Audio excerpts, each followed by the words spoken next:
And thank you for joining us here on The Pulse. So much controversy this afternoon as Ghana's Finance Minister Ken Ofori-Atta says he's proceeding to disburse taxpayers' money even before the 2024 budget is approved by Parliament. The country's constitution reserves that exclusive right for Parliament to approve a Finance Minister's budget statement and economic policy before he proceeds with expenditure. However, yesterday's debate and approval of the 2024 budget statement turned chaotic, raising divided opinions. But the Finance Minister is arguing that the Speaker of Parliament has given him the green light. Well, he's been speaking to the press in Parliament yesterday, and of course, Parliamentary Affairs correspondent Kuku Asante, who has been monitoring that exercise, is now giving us a recap of some of the major events leading to today's session, which will still be considering the 2024 budget. This Honourable House approves the budget statement and economic policy of the government for the year ending 31st December 2024. Those in favour say aye. Aye. Those against say no. No! Scenes in Parliament today reminiscent of what we saw in the House in 2021 when the NDC minority purported to have rejected the 2022 budget over the e-levy brouhaha and controversy in the House. Today again, the NDC MPs wanted to reject the budget, and they did a lot of stuff to achieve that. There was an initial voice vote that the Speaker of Parliament adjudged to have been won by the A's, those who supported the budget, and the minority were on their feet. Listen to Amakofi-Boa challenge that decision of the Speaker. It's on Order 1132 to call for a head count to challenge your ruling. And so, but even before the Speaker of Parliament will go ahead and conduct that head count, the majority MPs will not agree. According to them, the NDC MPs have completely adopted a process that is alien to the House. It's most unnecessary and should not be entertained. There is nothing before you. We can't proceed to do a head count when there is no primary application challenging the voice vote. Mr. Speaker, I therefore submit that that secondary step that he is urging on you to proceed on is neither here nor there, Mr. Speaker. It is as simple as an odious submission, and Mr. Speaker should dismiss him. There was a back and forth over this for nearly an hour before the Speaker determined that he was going to go ahead with the head count. But the Speaker decided that not only was he going to do a head count, he was going to call individual MPs to stand up on their feet in their chairs to be counted. This is where the majority MPs drew the line. Oseche Mensah-Bonsu led his team to walk out. But of course, not without some hesitations on the floor. There were still some NPP MPs who were seated who really believed that option to walk out was a bad choice. Speaker, you don't have the floor. If you want to entertain, you don't have the floor. For a head count, you don't have the floor. You don't have the floor. Head count on their side since they are challenging. You don't have the floor. You know the bill. You don't have the floor. You don't have the floor. And we are leaving the chamber for them. Yes, we are leaving the chamber for you. Now do the head count and see whether you have the number to overturn Mr. Speaker's ruling.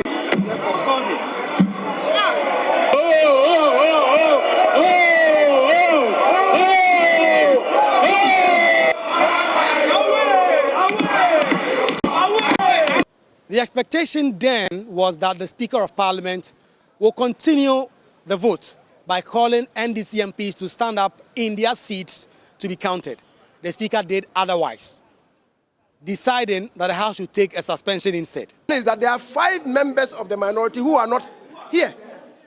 So all that he's doing is to play for time to enable them to come to the chamber. That is it. That's all that it is. What are the names of those of them who are not there? Honorable Ayariga. Ayariga is not here. Honorable Zanato. Sam George is not here. And Zanato is not here. Ajekum is not here. And Jechikwesin is not here. There are 5 of them who are not here. All that the Speaker is doing is playing for time to enable them to find a way to enter the chamber. What kind of thing is this? Why should a Speaker beat such a hasty retreat from what he had said? He said to us that he thought, and I'm quoting him, that I think the ayes have it. That is how speakers make pronouncements and determination. It is this. That is why we left the chamber for him. That let him do his own thing. Ladies and gentlemen, that is the import of what you have done. Well, Finance Minister Ken Ofori-Atta says, as far as he is concerned, the 2024 budget has been approved. We are all here. We just, the bell is ringing, which means that the chamber is just coming back to sitting. But I think we've just witnessed a situation where the minority leader gave their closing statements, majority also did, and then I had some concluding remarks. At the end of the day, the speaker put it to vote twice, actually, and he declared that he thinks that the ayes have it. Yeah. So that means the budget, in my view, has been passed. Later, there was a challenge which has not been resolved. So as far as I know and I believe, we have the 2024 budget passed until such time as they resolve whatever they want to resolve. The minority say that is not true and that the budget has not been decided on. And as far as they are concerned, another day will come on the floor where a vote will be taken on this budget. Today, the MPP has been defeated.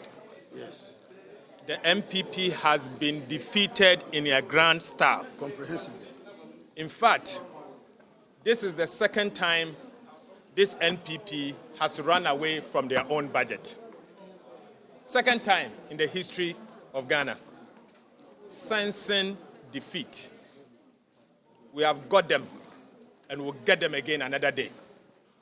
The fact remains that the MPP does not have the numbers to approve their own budget. That when the speaker makes a pronouncement and a ruling, they can only challenge that through a substantive motion. And Order 98 is clear on the matter. So as we speak, the budget has not been approved. It's just about 3 weeks for Parliament to go on its December break. And what we've seen today is a foreshadowing of what is going to happen in the next 3 weeks. There's going to be a lot of back and forth, a lot of fights over a lot of things because of the level of mistrust that exists among the individual MPs. The majority say the Speaker of Parliament today acted in a way that abused the standing orders and wanted to favor the NDC minority over that. But that is not something that the minority agree with. We'll continue to monitor scenes in the House as this minority challenge of the budget continue to hang. Reporting for Joy News, Kweku Asante, Parliament House, Accra. And in fact, Kweku Asante remains in the House for us. We can give you live pictures of what's happening in Parliament as we speak. The Speaker of Parliament now seating in the chamber, the minority leader there, making some initial remarks.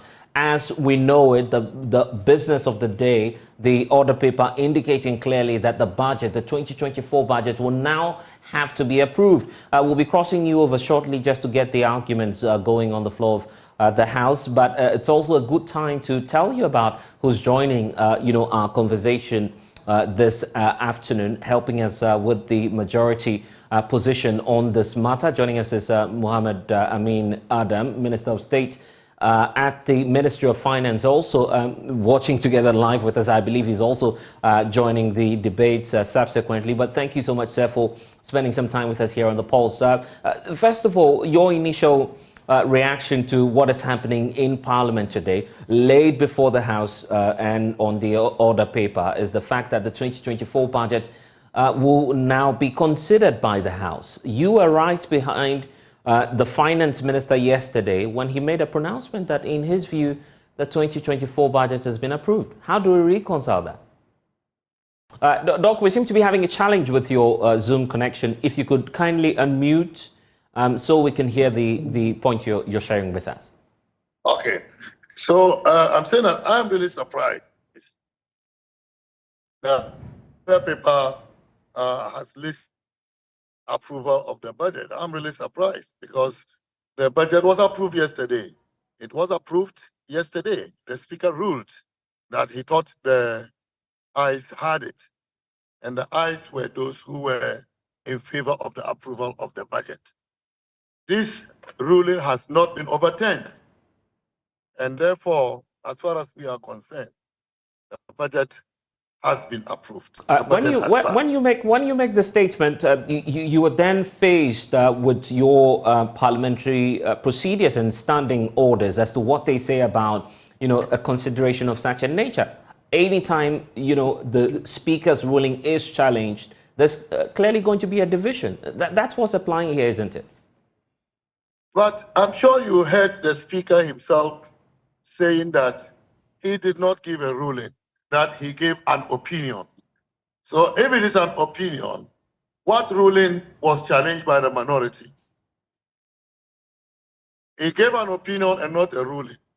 So what was challenged by the minority? Was it a ruling? And so this is why we are saying that the speaker's ruling was not challenged.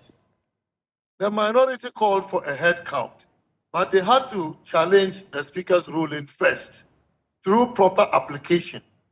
Okay? And when that is settled, then they asked for a head count. That did not happen. That has been sustained by the speaker, and in fact the speaker is making his pronouncements on that as we speak. We can listen briefly to him, and then let me get your response to what his ruling is about to be right now, as we're seeing live pictures now from Parliament. The speaker making a pronouncement. It's before the House. It's not hanging. Nobody has hung it on any tree or any pole. It's still before the House. It's not a matter that Speaker should be seen or heard debating in public, because it's still before the House, and the final decision will be taken most likely next week. We have, as noted by all of you, done a lot of work on the review of the standing orders. And that one too, we'll do all we can to place it before you next week. This issue about opinion, ruling, decision, and all those things have been resolved in the new standing orders that will come before you. And so it will stop all this. But the practice before I became Speaker, and even during the course of my speakership, is that when you are to take a voice vote, listening to the voices from both sides of the House, sometimes it's difficult to decide firmly that either the ayes have it or the noes have it. And so there is an opportunity granted in the standing orders for the Speaker to express an opinion.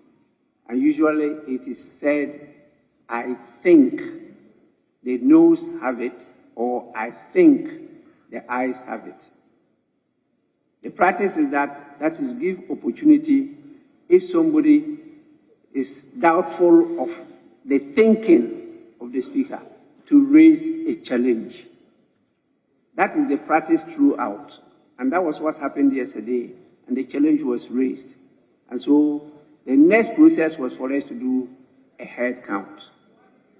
We have gone through this a number of times. And so that was what happened yesterday.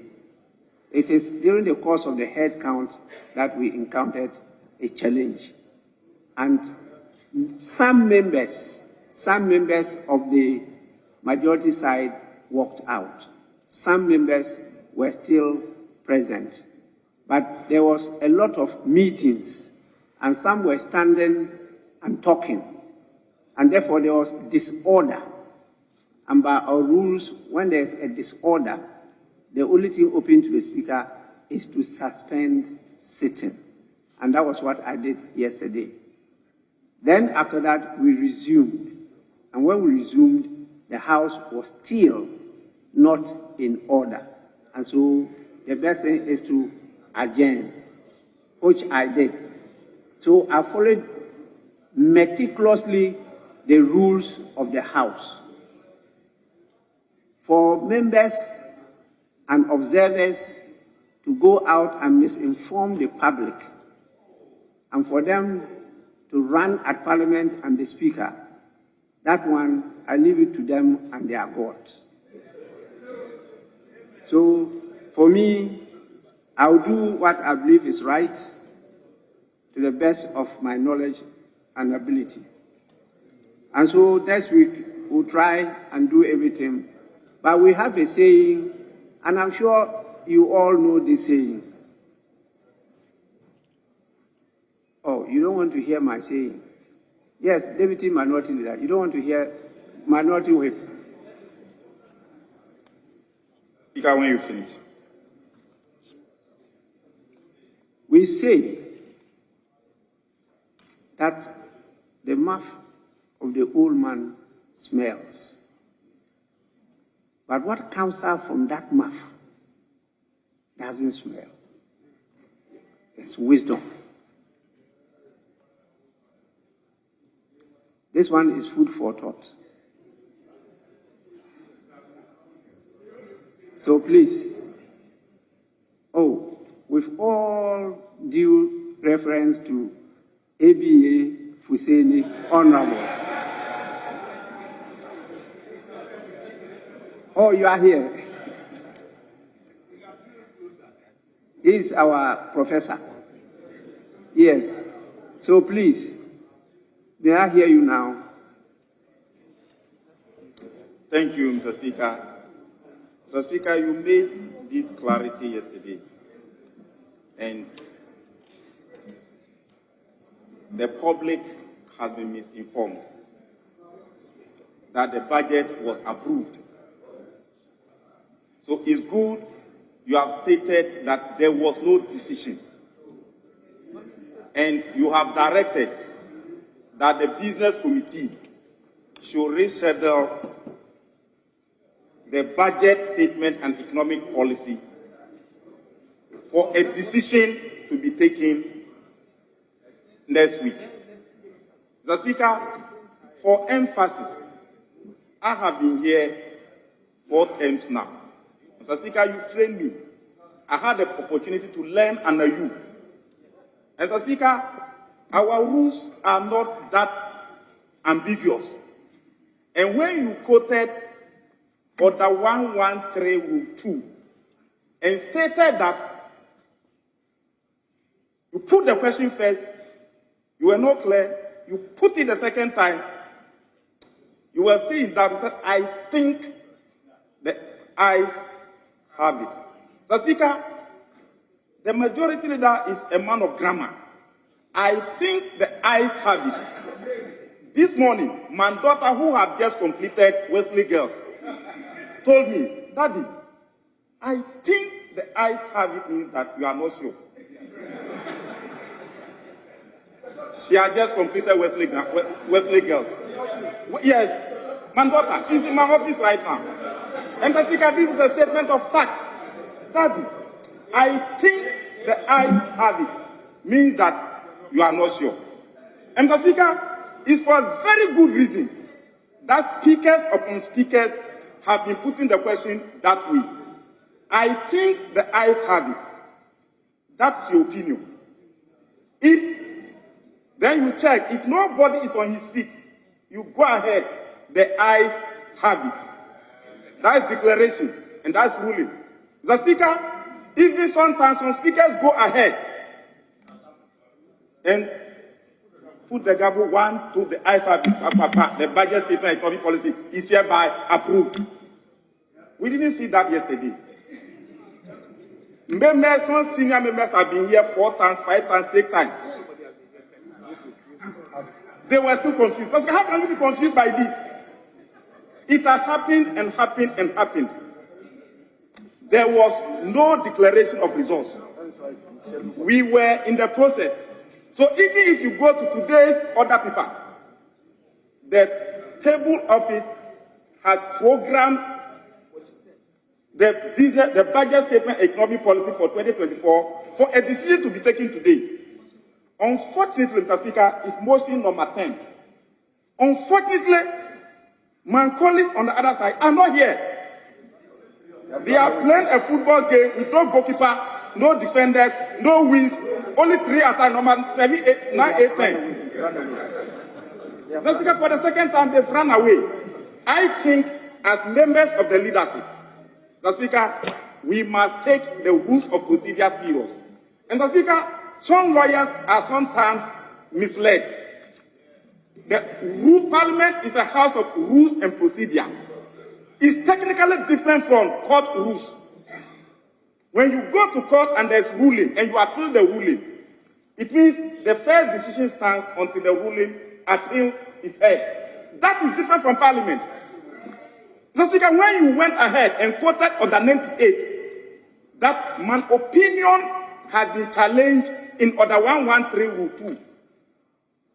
If I had gone ahead to rule and you wanted to challenge my ruling, that way you would have come with Order 98, because the ruling of the chair is not subject to debate, except upon by substantive motion. You stated all these things here, and that found it very difficult to believe that people were so confused.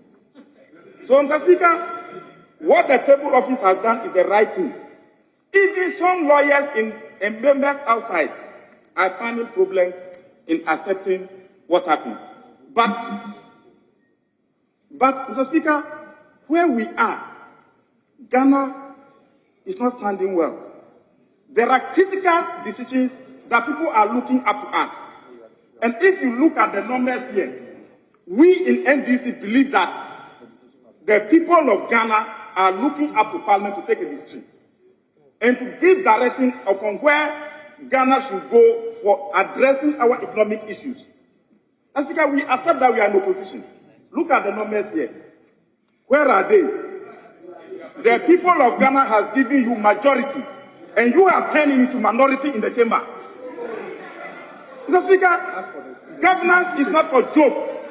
If you want to rule, you must be serious. People's destiny is in your hands. You can't take it for granted. And it's not a matter of technicalities. It's a matter of rules and procedure. And Mr. Speaker, this is the book of rules and procedure. Everything is clear here. So, Mr. Speaker, we came today to take a decision on the budget. Today too, they've run away. Mr. Speaker, looking at the numbers here, even though you have indicated that the business committee should settle it for its decision to be taken next week. Mr. Speaker, we have barely 3 or 4 weeks to go on recess. Mr. Speaker, I think once it has been programmed and the members are here, the leader of the house is here. Mr. Speaker, we have the numbers to go ahead. Mr. Speaker, we have the numbers to go ahead, and we are ready to help them. Mr. Speaker, time is not on our side. As I speak to you, Mr. Speaker, if you listen to the minority leader rendition yesterday, Ghana, we are in crisis. Mr. Speaker, we are in a street. And you can't be in a street and be joking. We must assist, Mr. Speaker, for us to address the issues. So, Mr. Speaker, clearly speaking, Mr. Speaker, as leadership of the House, we must account for our numbers to come and do business in the House. Mr. Speaker, we have time, we've been voted for, and we are voted for to come and do business on behalf of Ghanaians. And that is why we have come. Mr. Speaker, today is today, and the decision must be taken. You want the decision to be taken, the decision is on the other paper, and it must be taken today.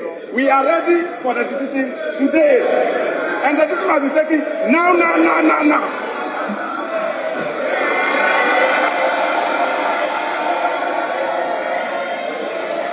Honorable members. Well, I will listen to the majority leader, but I hope and pray that your submission is not to debate the decision and directive of the Speaker. Yes. The Speaker, is that advice to me? Is that advice to me? I just want to take a cue. Is that advice that you are proffering to me? I was to the Deputy Minority Whip. What he said, I'm saying that I hope and pray that what he said is not to debate the directive of the Speaker on this matter. Well, as he himself quoted, I've stated clearly my position and given a directive. So that is not subject to debate. And that's what I just drew his attention to. But because the Speaker is just an appeal. I don't qualify to challenge your decision at all. yes, and that is why I call on the majority leader, where you made statements definitely beyond the perimeter of this House into what we are constituted to do, the highest political platform for national debate. And so I'm allowing the majority leader to also have a word. The Speaker, first of all, for the record, when we stepped out, we did not misinform the public. We related to the truth as happened in this House. We related to the truth as happened in this House. Mr. Speaker, so we have not misinformed the public. What we spoke to is captured right here in the votes and proceedings. That the question on whether or not the motion for the approval of the budget statement and economic policy should be done by this House was done, and the ayes had it. The Speaker, that is what is here. And nobody here has challenged that the question was put, and in the period of the chair, the motion was agreed to. The Speaker, as I've said, subsequently, a head count was sought by the Deputy Minority Leader. The Speaker, it is that head count, that application, that is still not dispensed with. That head count has not been dispensed with. It should not be confused under any circumstances. Anybody who knows parliamentary practice, it should not be confused under any circumstances that the Speaker has not said that the ayes have it. Mr. Speaker, and then when you say that the ayes have it, and people are making issue about it, Mr. Speaker, the ayes have it is a term of art in any parliament. And it's a tragedy for people who don't even appreciate this. It's a tragedy on the part of people who don't even appreciate it. Mr. Speaker, now you refer to Order 98. Mr. Speaker, we raised preliminary issues. The Deputy Minority Leader who came and sought a head count came on the premise that he was challenging the ruling of the Speaker. The Speaker, that is what he said. And that is what engendered the plenary issue that I raised. That what he was doing was an abuse of the processes. Because the moment he said that he was challenging the ruling of the Speaker, then he ought to have come by a motion. Mr. Speaker, go to the records. Go to the records. Play the audio visual. That is what he said, that he was challenging the ruling of the Speaker. The Speaker, so that is why we raised those preliminary issues. I don't think that now we are correcting votes and proceedings, and I don't think that we should be going into this. And my colleagues are leading us on that path. And if you have to go on that path, the truth will be told here. Mr. Speaker, so that is what occasioned the plenary issues that were raised. I'm happy that you have said that you have given that directive. It is not to question it. What is captured as item 10 on the motion, on the order paper for today, states that this honourable House approved the budget statement and economic policy of government for the year ending 31st December 2024. Head count to be taken. Speaker, the issue of the voice vote has been dispensed with, you have pronounced on it, and it's been challenged. And the head count is being sought. That is what has been advertised here. It has nothing to do with the voice vote that we have declared. Mr. Speaker, if a ruling is given by a court and you appeal, to the extent that the appeal is not dispensed with, the ruling stands. That is what people should understand. That is what people should understand. If you don't understand, that is your problem. Mr. Speaker, as I was saying, I thought we were dealing with the votes and proceedings. So when colleagues rose and were sidetracking, I thought we were going to rein them in and bring them back. But that is what it is. And Mr. Speaker, I think we'll go by your directive that on the 5th or 6th, 7th, that we'll do what is required of this House to be done. Mr. Speaker, I thank you very much. Honourable members, let's move on.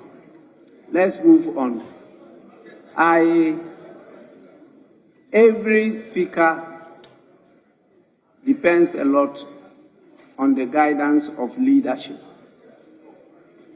And because of the nature of this parliament, a hung parliament, I place a lot of premium on pre-sitting meetings. Pre-sitting meetings with leadership. Honourable members, this is what happens on a daily basis. Members come into this house, listen to what they want to hear.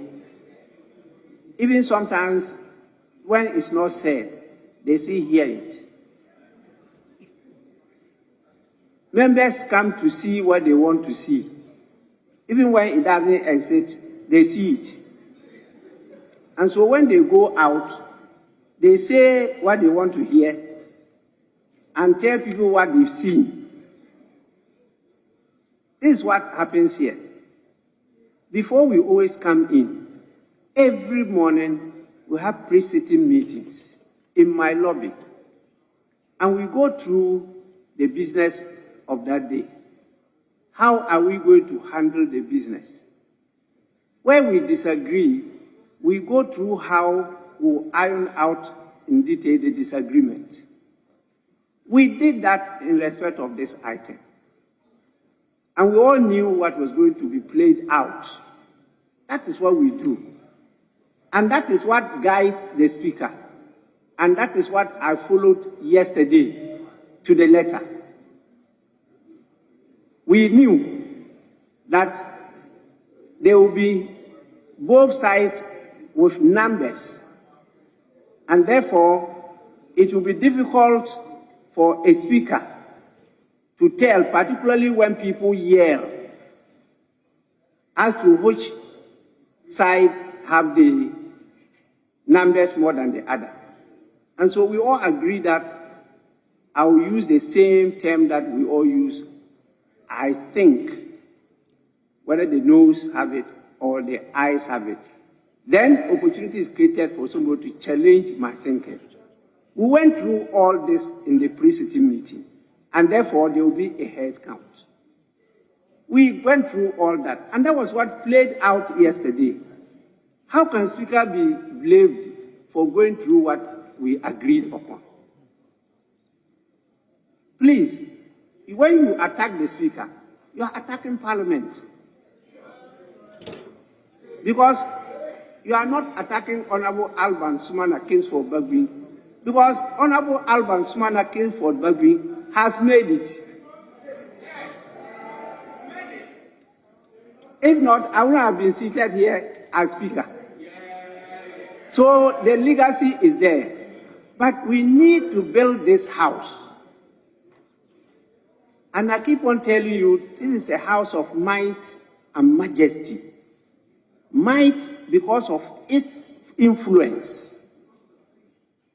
Its influence, what we do as a house, affects all Ghanaians. And it has effect globally. And so we need some respect, we need some dignity. That is why when you go to the court, there's a code of conduct there. You just don't behave anyhow in a court of law. If not, you undermine the power of the rule of law. And so please, let's accord this house the same respect. If you yourself don't do it, how will the people you represent do the same? They will follow your examples, because it's leadership by example. So I was really surprised, and I didn't want to go this far. But because you are playing it out again on the floor, I'm compelled to let people know that all what happened here, all what I followed, we agreed before we came into the house. With this, we move on. Page 13.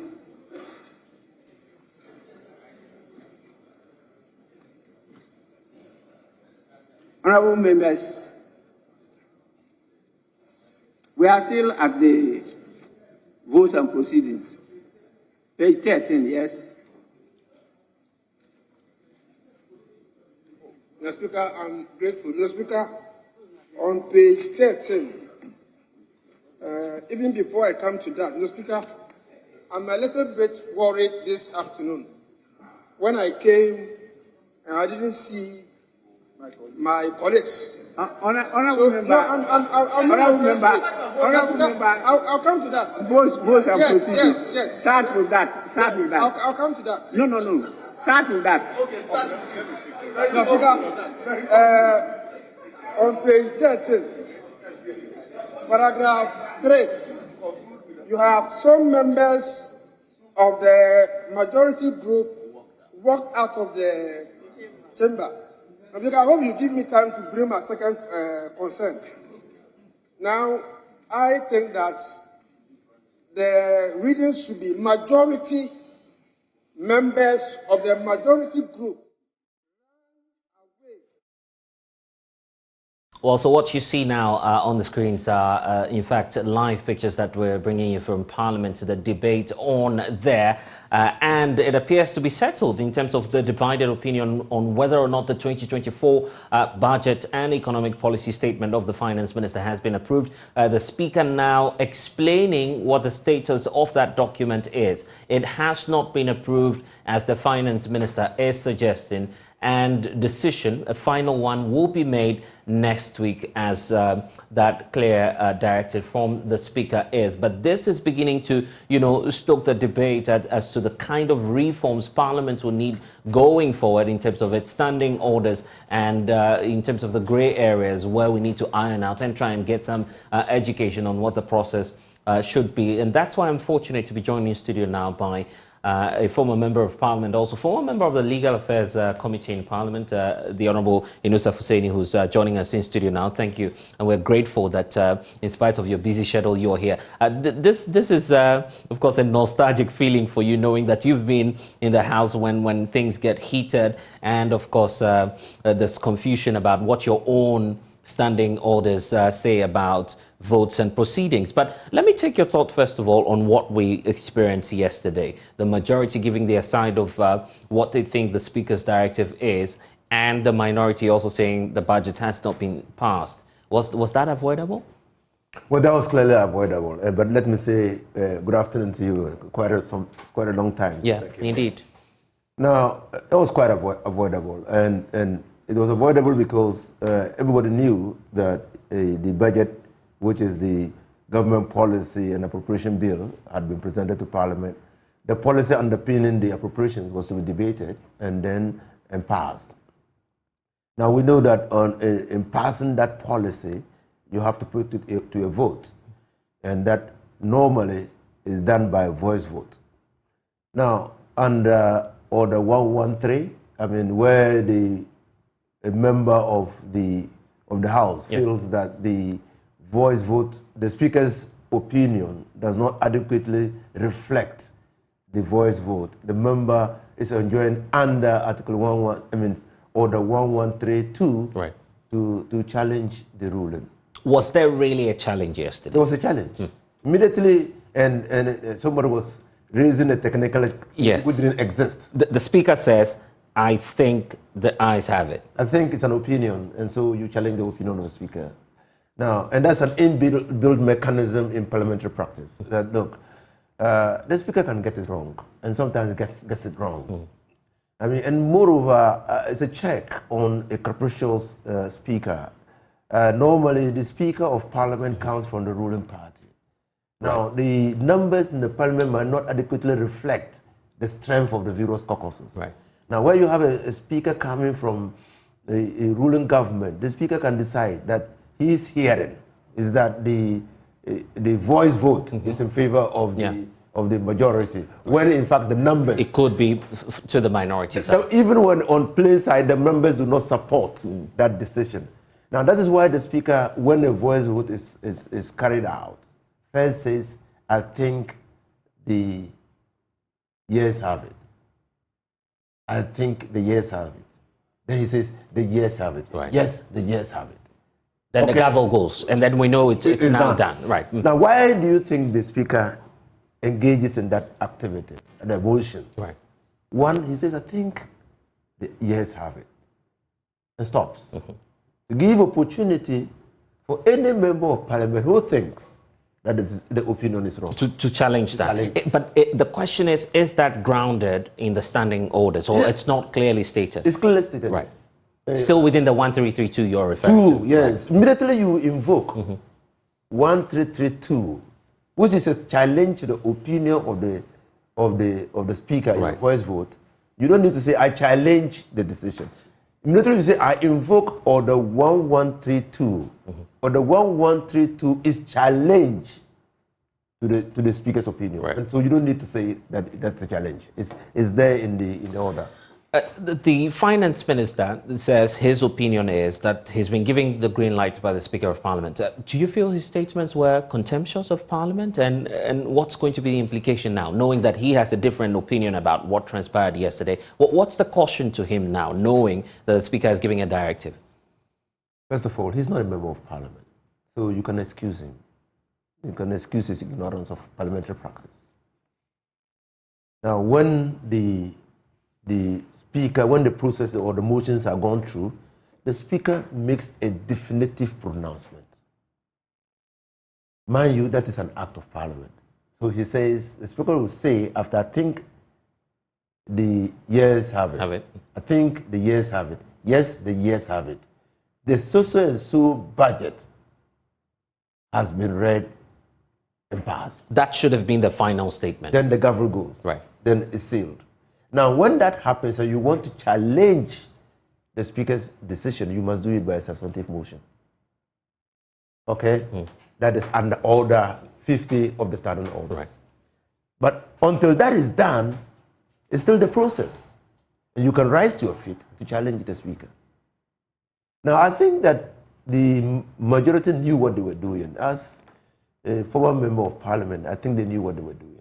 They clearly did not have it. You feel so? They are rather accusing the minority of not having the numbers. No. They didn't have the numbers. Right. You see, if they had stayed and a head count had been conducted and the budget had been rejected, that would have been a rejection.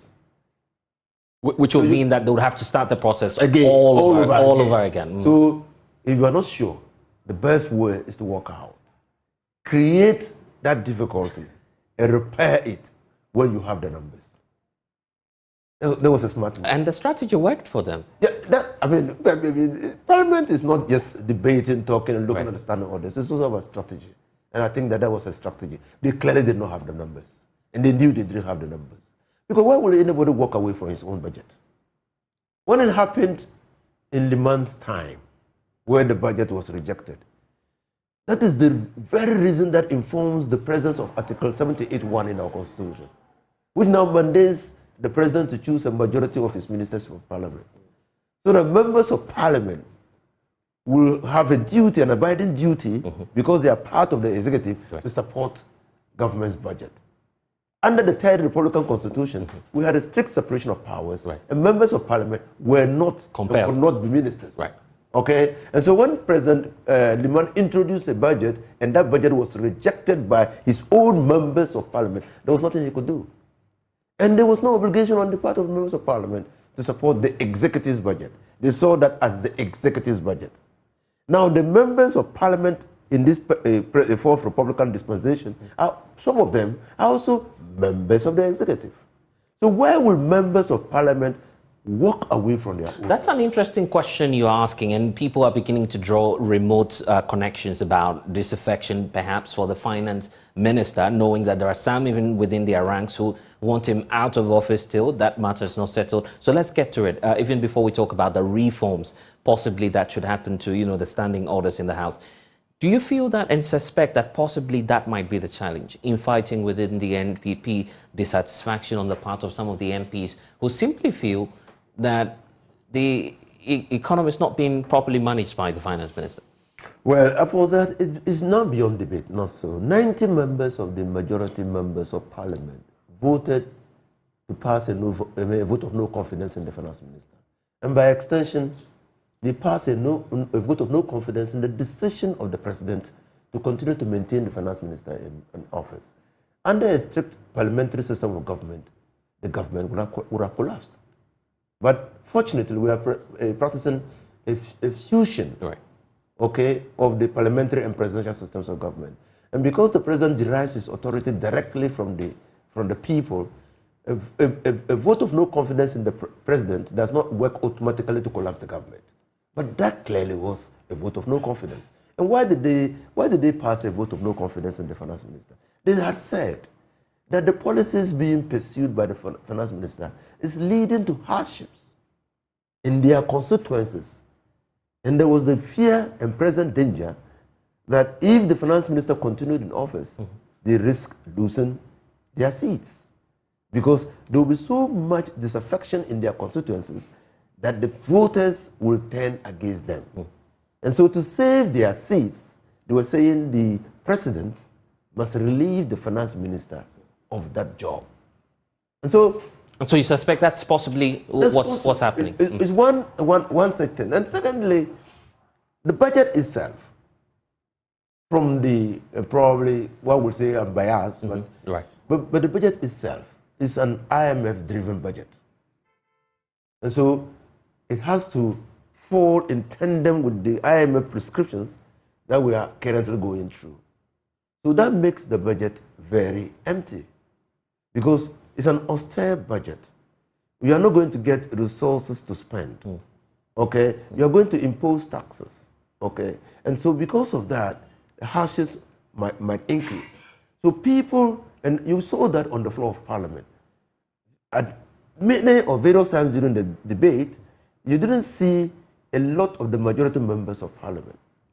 I mean, they were out there minding their own business. Yeah. They sought to explain that away by saying that a list had been presented to the speaker of those who were going to speak. Debate and all that. Yes. Yes. And so part of the problems confronting the current budget is a deepened lack of confidence in the prescriptions contained in the budget.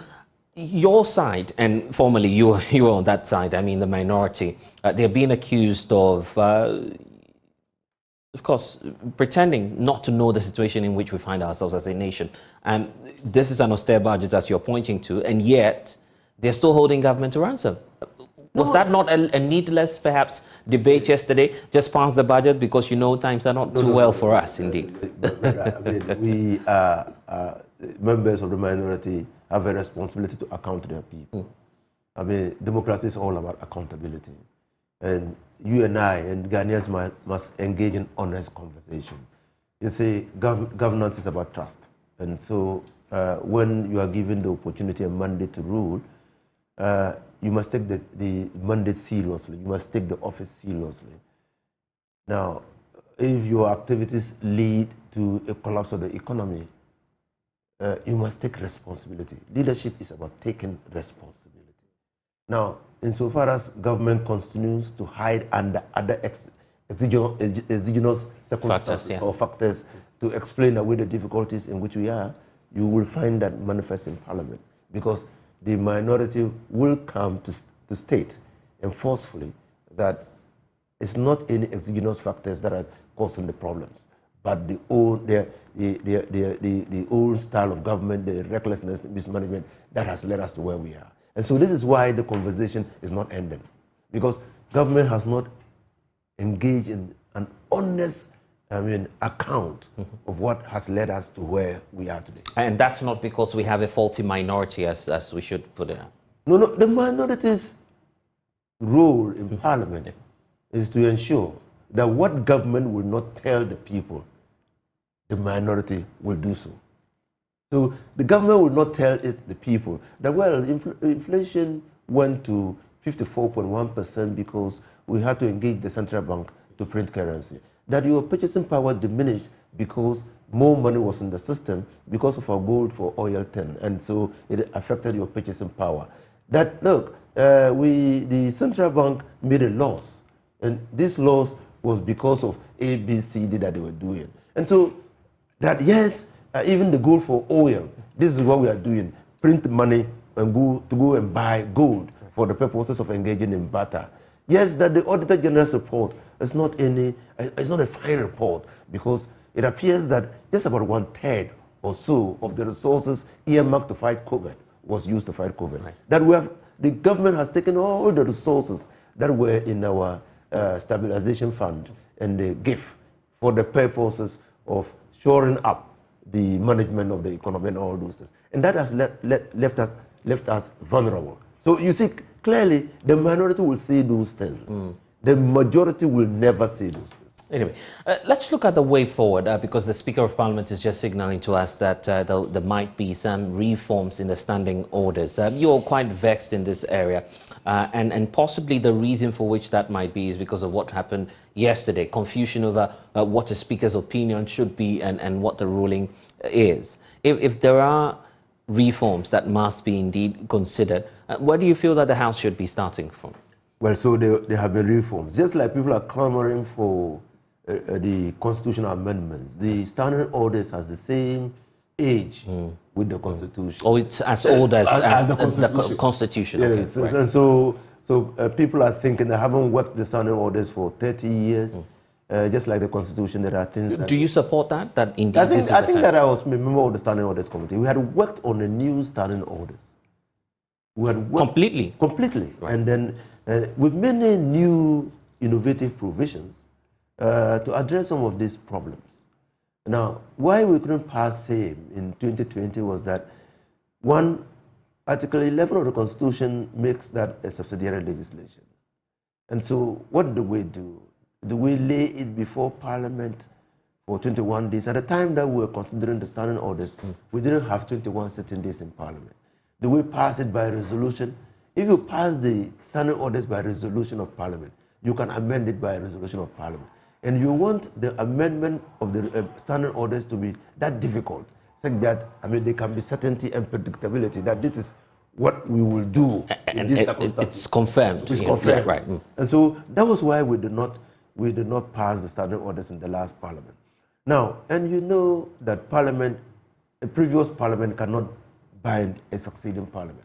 And so they have to go through the process. And the Constitution says that where a bill is before Parliament and the life of Parliament ends, the bill lapses. Yeah. And so that work that we did now lapses.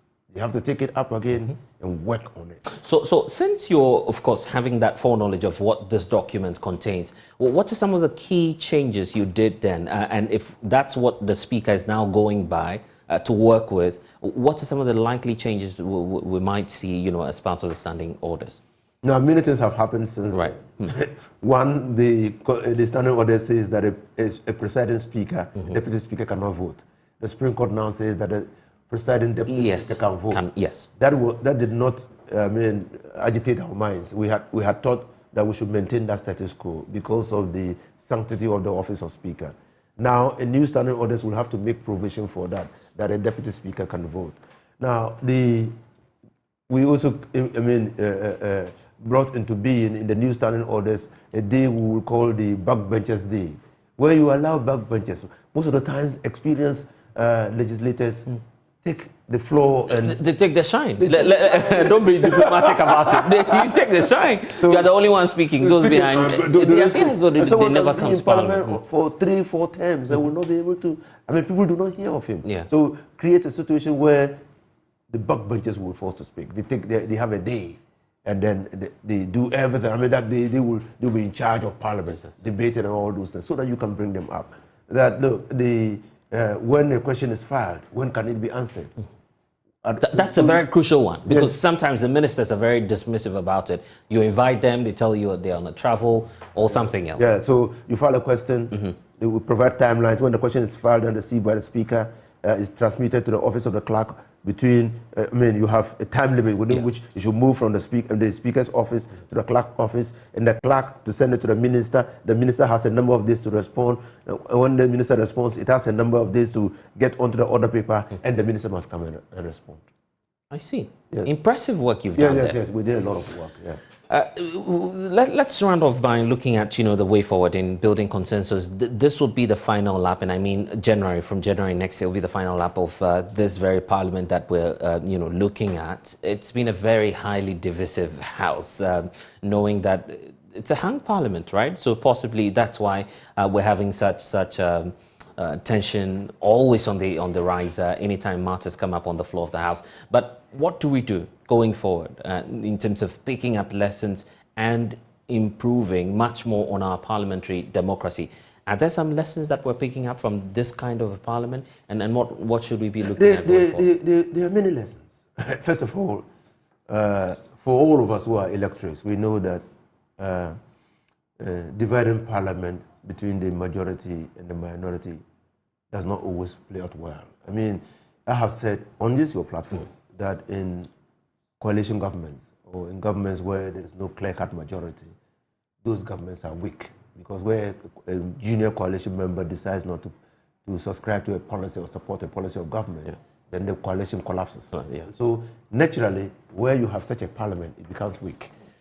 Secondly, where in our presidential system of government, where you have equality in numbers of parliament, that can lead to many things, including trading. Yeah. I mean, people can negotiate their positions. Yes. Because government wants its policy to go. Some people will put obstacles opposing it, yes. Government will have to come and engage them. So that can lead to all manner of things. So for all of us electors, we must understand that it's always good to put the balance of power on one side. In Parliament. Yeah. Now, that's two things. You are able to hold government accountable. So, okay, you had all the opportunity. The people of Ghana gave you overwhelming majority in Parliament. You could bring in any policy. And so, having been given such number of MPs, when your policy fails, you have to admit responsibility. I see. But this time, the government can say, well, we don't care where the executive, and then they just bulldoze their way through. Alaji Yunus Hussaini, you're not just a former member of Parliament, you're a known member of the NDC, and some pollings are already out, people giving their analytics of what might happen in the next election.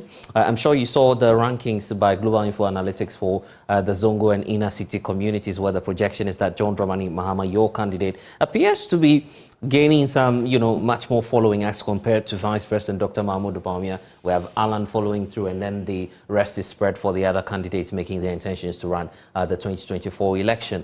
Is that a good omen for you, or you say this is predictable? Well, this is good omen. I mean, it's good omen because Bawumia had gone to the electorates, particularly the MPP, and campaigned on 3 grounds. One, that he's a Muslim, and so if he's selected flag bearer, he can bring the Muslim community on board. Yes. 2, that Zongo communities fear. I mean, they all like him, and so and the Zongo communities are the 17th region. Constituency. Region, right? Yes, 17th region of Ghana, and so in electoral distance. Yes. So 17th in electoral politics, you have to treat them as a separate distance. So constituency. So he said he could bring the Zongos along. And thirdly, that NDC as a party fears Bawumia, precisely because of the Zongo communities and the northern factor. Right. So a pool like that of Info Analytics, which suggests that John Mahama will do well in the Zongo communities, it's a vote of confidence in John Mahama. I told you earlier that elections is about trust. You feel Bawumia hasn't delivered on the promises to the Zongo communities? The fact that Bawumia's disappointment of Ghanaians, his performance as a vice president manifested in a lot of disappointment, is not legendary. I mean, even to the Zongo communities, because let's look at the track record. The Zongo ministry was created, subsequently a special funding dedicated to inner cities and Zongo communities. Now for the northern communities, it's in the form of the special development initiative. These are three key flagship programs that the government has run, targeted at these communities. So let's talk about Bawumia. Okay. He had promised that all Zongo communities will have model schools. They didn't get that? Well, do you know of one? I'm asking you. I should be asking you. So this is somebody who went and stood on a platform and said that to Zongo communities. Why? He thought that there was some inequality, I mean, between people living outside Zongos and people living in Zongos, and to bridge the inequality gap, you needed that infrastructure to ensure that you provided better educational facilities to the Zongos. So they applauded him. The Zongo communities do not have toilets. You remember? Bawumia promised that they would build toilets. Oh, he did? Yeah, he did. Okay. Yeah, he said within the first 6 months of their government, no community will lack water or toilet facilities or those things. I mean, it didn't happen. It didn't happen. The biggest slump in Accra or in Ghana is the Agbogboloshi. He went there and promised a lot of amenities to improve upon. I mean, you can add them to the Zongo community because they come from, and that's about the Zongo and nothing. So, Bawumia actually is facing a deficit trust, and I'm not surprised that Info Analytics is suggesting that John Dramani Mahama will do well in the Zongo. If you take one big policy, which has got to do with free senior high school, for instance, the argument is the impact cannot even be estimated because it goes everywhere, even the inner cities, the Zongo communities. In fact, I recall one of the gender ministries saying now you don't have the Kai and people serving in homes of very the elite communities simply because of that very life-saving policy of free senior high school. Don't you feel that, for instance, a free senior high school policy could compensate if indeed the president or the vice president has been deficient in catering for the Zongo and inner city communities? I don't think the policy was targeted at removing Kayages or people in those areas into schools and making sure that they serve the more privileged in society. No, I don't think that was the intent of the policy. The intent of the policy was to grant access to everyone. To everyone. Okay. But it includes the inner city and Zongo communities. So that's why we have always. Is that not making up for the deficiency as you're pointing out? You are looking at non-discriminatory provisions. Right. But in the introduction of policy, they've entrenched discrimination. Right. What is happening really is that you and I, who have our children attending public secondary schools, are being subsidized. Okay? When we should be paying more for our lesser fortunate brothers and sisters. Right. But our children have to enjoy the same facilities with the less privileged society. And that is not social justice. Okay? And that's why we are saying that. And the Minister of Finance alluded to that. Mustafa Hamid, the CEO of National NPA alluded to that look, people should understand that if you are trying to create an even ground, you must look at the inequalities and balance them out. I see. You can't treat people who are differently circumstanced, equally. Okay, Alaji, before we go, what's the alternative of the NDC towards the inner cities and the Zongo communities? At least the president and the vice president have brought that constituency, as you're describing them, the 17th constituency up, and they will be topical in the 2024 elections. What's the NDC solution to the challenges, the killer challenges these communities face? I don't know whether you read the 2020 manifesto, and I'm sure it will be captured in the 2024 manifesto. We had come out with an urban renewal policy. That look, we're now growing mega cities. Accra population will expand and might contain people equal to, I mean, the population of many regions before or at the time of independence. Right. So the pressure on infrastructure will increase. Now, those who lack infrastructure, like the lower, I mean, the peripheral communities, will be heavily impacted upon. So for us, how do you renew those communities? Infrastructure. Infrastructure will improve upon the decency of their lives. Now, infrastructure includes housing, good water. I don't think that you go to Agobulushi, you will want to buy water there and drink because you are afraid that the water might be contaminated. Right. So the people there need infrastructure in terms of provision of good water facilities. That there was an attempt by Kufo to move some of them and settle them because of the congestion over there. So NDC has a policy towards urban renewal, and it is captured in the 2020 budget, manifesto. It will be captured in the 2024 manifesto. And I'm grateful that you've spent some time with us, Alhaji Yunus Hussaini. It's been a long time, and I'm sure that we'll be seeing you more often as we continue the discourse into the 2024 election. Thank you so much for spending some time with us, and you're still with us here on the Pulse on the Joy News channel. When we get back, the Trade Minister is still in Parliament making yet another attempt to pass the controversial legislative instrument which will possibly restrict import. We'll tell you about that when we get back. Please stay.